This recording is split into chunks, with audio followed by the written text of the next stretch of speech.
Let's talk about Guenther Steiner, a guy who started as a rally car mechanic and ended up being a Formula 1 team principal. What's his story? How did he rise to the top and then ultimately crash out? Guenther Steiner's story in motorsports is like something out of a movie. He didn't start off in the glamorous world of Formula 1. Nope, he began his journey in the gritty, mud-slinging world of rallying. This is where you've got cars zipping through forests, sliding around on dirt tracks, and basically pushing the limits in some seriously tough conditions. Steiner cut his teeth as a mechanic with the Mazda Rally Team Europe. Now, working in a rally team isn't like your average 9-to-5 job. It's all about fast-paced action, quick thinking, and getting your hands dirty. Literally. You're out there in the elements, fixing up cars that have been through the ringer, and you've got to do it fast. Being in the rally scene, especially with a team like Mazda, Steiner would have been right in the thick of it. Rallies are tough on cars, so imagine the kind of mechanical wizardry and quick fixes he had to pull off. This is where he would have honed his skills, learned the ins and outs of race engineering, and really got a feel for what high-performance vehicles are all about. This experience in rallying laid the foundation for Steiner's career. It's one thing to know the theory of how cars work, but it's another to be on the ground solving problems in real time in conditions that are anything but predictable. That kind of hands-on, high-pressure environment was the perfect training ground for Steiner, giving him the skills and the resilience he'd later need in the high-stakes world of Formula 1. In a way, Steiner's rally days were like the first chapter in an epic motorsports story. Starting in the mud and the dust, working on rally cars, and then climbing his way up to the pinnacle of racing in F1. It's a journey that's as impressive as it is inspiring. After getting his start in the world of rallying, Guenther Steiner's career in motorsports really began to take off. He moved through various roles, each one a stepping stone that brought him closer to the Formula 1 big leagues. Steiner's journey is a classic case of climbing the ladder through sheer skill and determination. After the rallying stint, he got involved with Jaguar Racing. This was a big leap. We're talking about moving from the rugged, unpredictable world of rallying to the high-tech, precision-driven realm of Formula 1. At Jaguar, Steiner wasn't just another team member, he played a crucial role in managing the team. This was a different ballgame, with different challenges and a whole new level of competition. Being at Jaguar Racing, Steiner got to delve deep into the complexities of F1. It's like playing chess at 200 miles per hour. Every decision, every strategy counts. This experience was invaluable. It wasn't just about understanding cars, it was about understanding the sport at its highest level.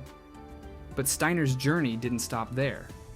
He later joined Red Bull Racing. This move was like jumping onto a rocket ship at the very moment it was taking off. Red Bull Racing was on its way to becoming a dominant force in Formula 1, and Steiner was right there in the mix. At Red Bull, he was part of a team that was redefining what success looked like in F1. This progression through different roles and teams in motorsports gave Steiner a front row seat to the evolution of racing technology and team management, from the dirt tracks of rallying to the high-speed circuits of Formula 1. So by the time Steiner got to Haas F1 Team, he wasn't just a guy with a lot of experience. He was a seasoned pro with a unique perspective shaped by years of diverse challenges.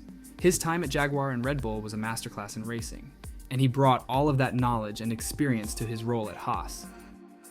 Guenther Steiner's role in setting up the Haas F1 team was nothing short of pivotal. Imagine being the guy who's tasked with building an F1 team from scratch. And not just any team, but the first American-led team in 30 years to enter the sport. That was the challenge Steiner faced, and he tackled it, head on. Here's the backstory. Steiner met with Gene Haas and Joe Custer of Stewart Haas Racing. Initially, the idea was to enter F1 with a customer car from an established constructor. But when that plan hit a roadblock, they decided to go all in and set up their own team, a privateer team. This is where Steiner's expertise came into play big time. As the team principal, Steiner was like the architect and the builder rolled into one. He was the prime doer, as described by motorsport publications.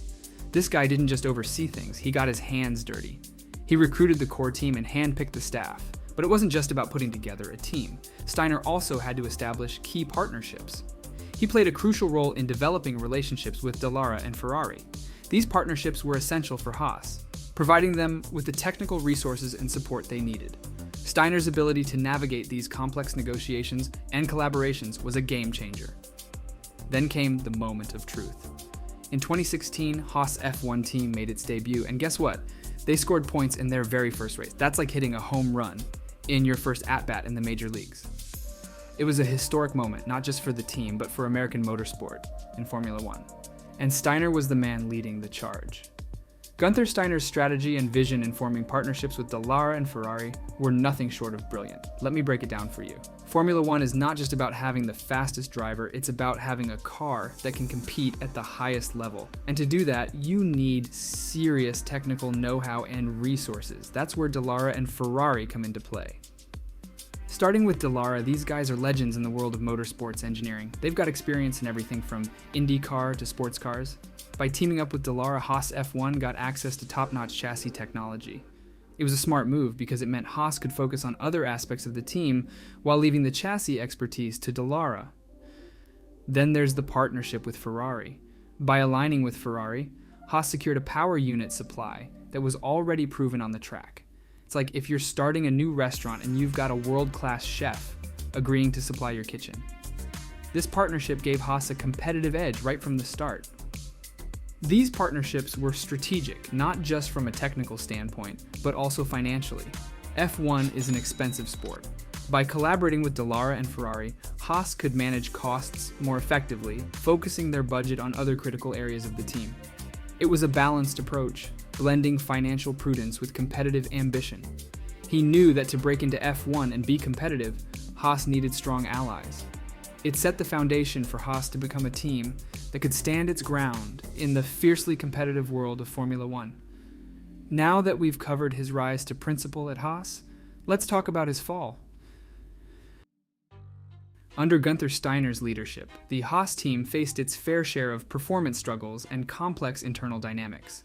These challenges are part and parcel of any Formula One team, especially a newer one like Haas, but they were particularly notable in their case. One of the main issues was the team's inconsistency in terms of performance.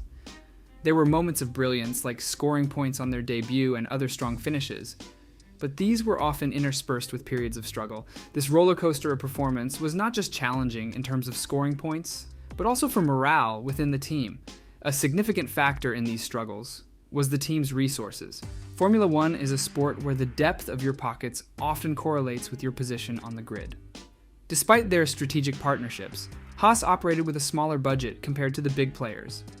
This financial aspect meant that keeping up with the development race in F1 was always going to be a tough challenge.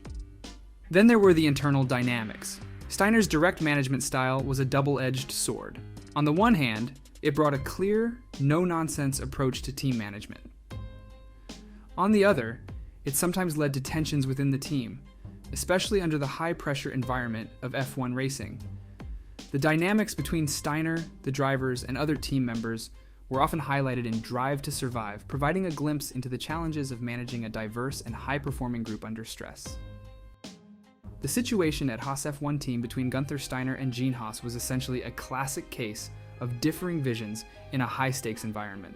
Steiner, as the team principal, was very much hands-on and deeply involved in the day-to-day operations. His approach was about pushing the team forward, often seeking more resources and support to enhance their competitive edge. Steiner seemed to believe that to climb up the ranks in Formula One, the team needed to invest more, both in terms of technology and finances. On the other side of the coin, you had Gene Haas, the team owner, who brought a different perspective. His focus was on efficiency and making the most of the existing resources. Haas's approach was influenced by his background in running a successful business, Haas Automation, where cost-effectiveness and efficiency were key. He seemed to believe that the team wasn't fully utilizing its current budget, suggesting a need for better management of the existing funds, rather than increasing the spend. This fundamental difference in viewpoints led to a tension within the team's management. Haas's preference for a more engineering and managerial-focused approach, as seen with the promotion of Ayo Komatsu to replace Steiner, indicates a shift in the team's strategic direction. Haas's belief is that the team can achieve better results with a restructuring and more focused leadership, aligning with his vision of operational efficiency. And then in January of 2024, Steiner was let go. The fundamental reason behind Steiner's departure seems to be linked to the team's performance under his leadership. Despite some initial successes, Haas F1 faced struggles in maintaining competitive performance. Gene Haas, the team owner, indicated a need for a change in direction, hinting at inefficiencies in how the team was utilizing its resources. He believed that the team wasn't spending its budget in the most effective way. This perspective on resource management and efficiency was a crucial factor, leading to the decision for a change in leadership. Gene Haas' preference for promoting from within the team played a significant role in Komatsu's appointment. Ayao Komatsu, who joined Haas F1 Team as chief race engineer and rose to the role of director of engineering, was seen as a suitable replacement due to his in-depth understanding of the team's operations and technical focus. Komatsu was viewed as a potential solution to the team's ongoing challenges, and Gene Haas believed that Komatsu could bring about the improvements needed. Interestingly, there were also reports of disagreements and tensions between Steiner and Haas regarding the ownership and future direction of the team, with Steiner claiming he was promised 50% of the team back in 2016. These disagreements further contributed to the decision for a leadership change. Now, this is where it gets interesting. What will Steiner do next? With his experience and the fame he's got now, he could be a hot pick for other teams or roles in motorsport, or maybe he'll take a completely different path. The guy's got options. If you liked this video, please let us know by clicking like, commenting, or subscribing. It's the best way for us to know how to refine the channel going forward.